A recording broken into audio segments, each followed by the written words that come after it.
word dream in it. No? But cake is quite cute. I love that it's been used. But whose idea was that? The cake was my idea. I love cake. I have grown to love it more the past years. It is something that doesn't come out of my system already, only because every time I'm sad, I crave for cake. Every time I'm happy, it's a celebratory food. Every time you feel you're lonely, you eat cake.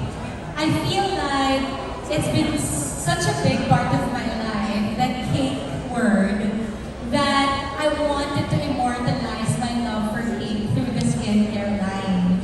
Because again, it is a craving I cannot seem to resist. I have tried to resist cake, but I just can't. So it is representative of the line, no? Na I hope that the skincare line and the skincare products will be something you cannot resist as well. Because you need it, you love it, and you crave for it every day. So that was the story behind the cake line, remember? Just to add to that, Ms. Dimples made it very easy for us. When we were brainstorming about the name, she just said, I love dessert, and I love self-care. So, like what she said, cake is actually a celebration of yourself. So, it just basically wrote itself. The name. Tsaka ang galing kasi when we were all talking about it, parang instant, parang it was really a match made in heaven. It was so dreamy, and we didn't have any conflicts. We were really in on it, and it just flowed beautifully. Parang hindi rin siya, wala kang narinig na parang, what do you think? We were doubting ourselves. That was something that we really agreed on right off the bat. And best of all, it's the kind of cake that you can have as much of and actually not gain any. Yes! It is the kind of cake that your cravings are satisfied without gaining extra pounds. Obviously, this is a breakthrough because one product to solve all of your skin problems. You just wanted to know. I know, of course, medical doctors cannot advertise, but have you already, sort of brought this to their clinics also, and no need to name names, just to share what the reaction is, because as you know, ang turo ng derma, di ba, parang what you use for the body, dapat neck down lang, never lang sa face. So we have to let people know what they say about it. Ako siguro ultimately, with DREAMCAKE, we're just making it a little bit easier for people who cannot afford to have so much. No? Kasi as much as I would want to think na lahat tayo may opportunity pumunta sa derma and have all these different kinds of medications for our skin, to maintain it, to sustain it, hindi tayo lahat kayang gawin yun. So I guess with DREAMCAKE, we wanted to make sure that we get a little bit of everything that we feel is necessary for the everyday use. Because the DREAMCAKE is really for everyday. I don't think we can say that it cures anything, but it's really something that will maintain and make sure that, the little things that would irk you on a day-to-day basis will be addressed. Since, if you want to talk about its credibility, that's where our KFDA certification comes in. So, it's not just approved, KFDA approved, it's KFDA certified to brighten skin and lessen fine lines. So there's a bit of a guarantee that it really has results, the results that it claims to have. So when it comes to, let's say, having a doctor's approval for that aspect, I think the KFDA certification covers that. It makes it, as Ms. Dip said, it's accessible to everyone. Yeah, and I guess yun nga, parang we cannot, of course, I will not dare say na nakakagamot ka ng anything because it is not medicated, no? Right? Maybe you can share your experience when you first tried it. Alam mo ako talaga, nung sinubukan ko, kasi syempre, we had different kinds of formulation. The thickness, the effect, and I wanted to make sure lang that it was going to be relatable to all skin types. Kasi, buti na lang din yung skin ko, combination siya. Kasi nga, kung ano-ano ng mga pinaglalagay ko sa makeup, and imagine mo naman, nag-iron heart ako, so lahat ng klase ng weather, kumbaga parang, minsan may debris na ako sa mukha, minsan, diba, so these are the things that I actually go through every day. And again, with DREAMCAKE, it is something that is for the everyday use. Of course, I would still suggest that you go to your derma for anything that is sensitive, that is not for the everyday. DREAMCAKE is really something that can maintain and sustain you. But for anything that you need, na talagang kumbaga parang sakit, skin disease or anything, it is not for you.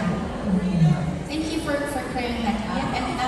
And I can see, you know, you have the perfect partner here. She can actually talk about the product so well, very articulately. And I see you guys are working so well together. But iba pa rin ang marinig namin from the two of you, how it's been working with Dimples Romana. So, Very blessed. We're very, both of you. very blessed to have Dimples as our co-founder. Thank you. It's been very, very easy. Everything, like she said earlier, when we have meetings, it flows well. Ideas are just like coming out, and everyone's in agreement. When she has the product, she sees it, and she's very happy. And that's also our goal, because we really want her to really like and enjoy and make this everything that represents Dimples. Ako din siguro, I'm so fortunate po to have a team who are good at what they do. Kasi this is not all me. This is not a dream team if it is not a team, no? Sila kasi, they're very good at what they do. For example, we have somebody who's super to talk with the formulation. Ako kasi, sasabihin ko lang na, sana ganito when you put it. Kasi syempre ako, end user ako eh. So I don't necessarily know, okay, the consistency should be this thing, ganito, hindi ganun. I would say, this is my normal life. I wake up in the morning, this is my bag. I want to be able to reach just 1 tube. Because gustuhin ko bang 5 tube ang ilagay ko dyan, hindi ko kaya dahil wala akong oras. Lalo na si Kuya Alan, wala din siyang oras. So imagine having 1 tube, put it on your face, but it's also good for your body and for your intimates as well. Kasi pag naglalagay ka naman, you want to be able to put it all over, no? And at the same time, it's very cute, lightweight tube, no? Something that you would want to put in your bag. And also a nice gift as well for mga Gen Z Alpha kids ninyo. It's super pretty. And it's not in your face. Hindi nyo nahalata, sobrang subtle yan. You could hardly read it. It's not even named after me. DREAMCAKE because DR siya. So that was what we were trying to follow sana. And because I am a big dreamer myself, it is a word that I often use, no? Partnered with the cake and with everything that's sweet on it, I felt it was, you know, apt to be able to use both words. And, you know, and I mean, you'll be able to see it in that one. It's very simple, not even wordy.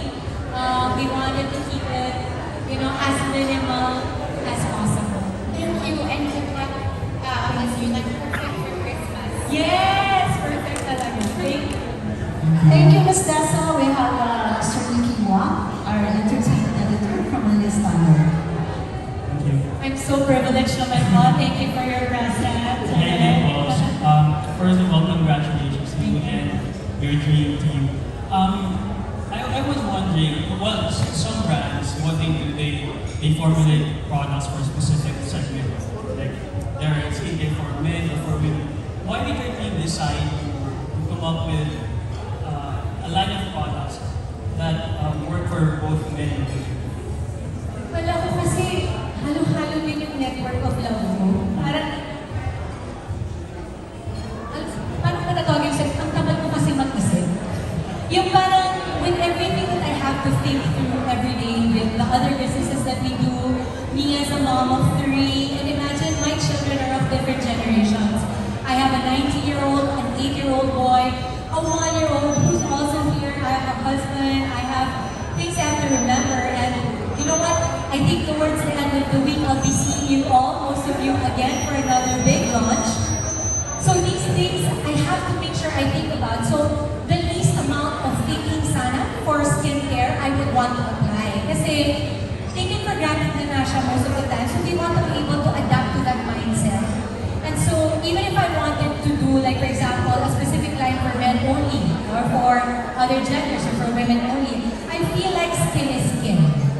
Meron naman kasi, di ba, kadalasan na babae ka nga, pero ang balat mo, yung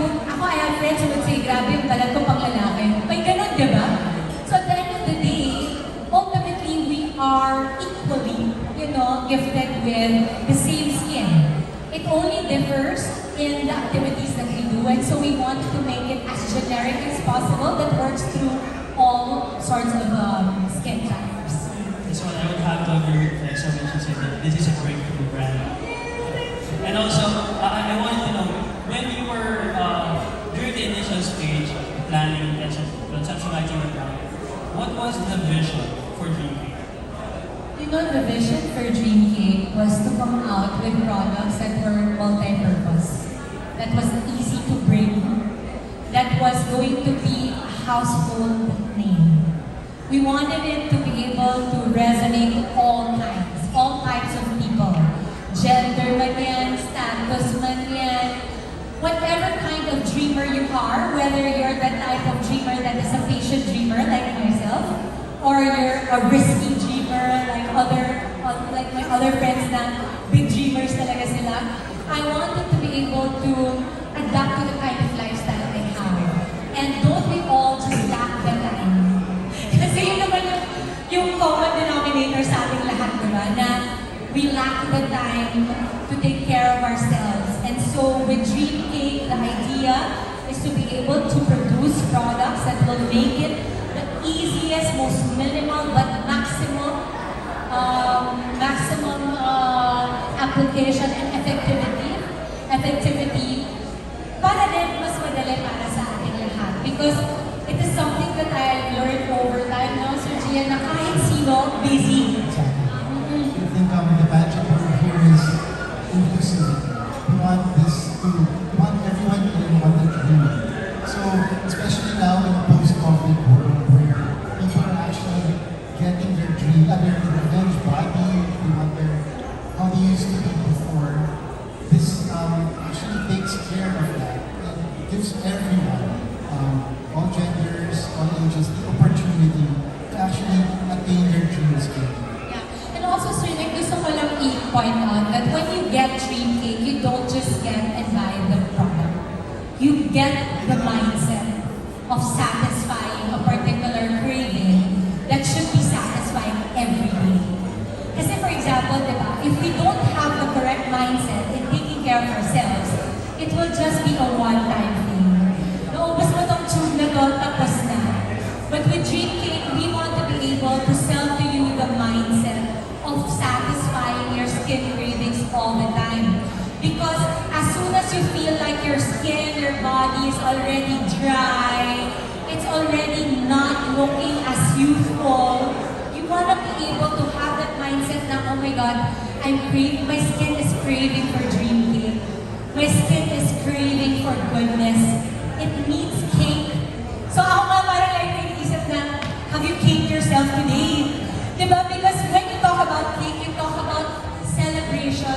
It is a celebration of yourself. And not just that, it is a celebration of your dreams coming to life. DREAMCAKE isn't just skincare line. It is a new mindset that we are trying to somehow, share with everybody because it is a mindset I have had ever since I was a kid. That first, we should never lose the sweetness in us, no matter how crazy, rude, chaotic this world is ever going to be. The sweetness should never leave us. Pangalawa, that we should never lose our dreams. So DREAMCAKE means the mindset of somebody who wants to dream big for themselves, but at the same time, who also knows how to spoil themselves a little. And then, kasi pag sinabi mo, di ba, I'm satisfied with my craving today, it's like saying, I'm living a little today. I'm letting myself be indulgent of what I want, parang ganyan.